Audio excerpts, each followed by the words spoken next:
తెలంగాణలో ప్రధాని మోదీ షెడ్యూల్ ఖరారైంది. ఈ నెల 8, 10 తేదీల్లో మోదీ తెలంగాణ ప్రచారంలో పాల్గొంటారు. 8న వేములవాడలో జరిగే బహిరంగ సభలో ప్రధాని పాల్గొంటారు.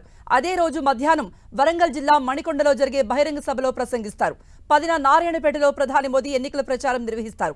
అదే రోజు హైదరాబాద్ ఎల్బీ స్టేడియంలో బీజేపీ నిర్వహించనున్న బహిరంగ సభలో ప్రధాని పాల్గొంటారు. ఏపీ ఎన్నికల ప్రచారంలో కూడా ప్రధాని మోదీ పాల్గొననున్నారు. ఈ నెల 7, 8 తేదీలలో రోడ్ షో సభల్లో పాల్గొంటారు ప్రధాని. రాజమహేంద్రవరంలో పురంధరేశ్వరికి మద్దతుగా ఈ నెల 7న మధ్యాహ్నం 3:30 వేమగిరిలో సభలో ప్రసంగించనున్నారు మోదీ. సాయంత్రం 5:45 అనకాపల్లి పరిధిలో రాజుపాలెం సభలో పాల్గొంటారు. 8న సాయంత్రం 4 గంటలకు పీలేరు సభలో మోదీ ప్రసంగిస్తారు.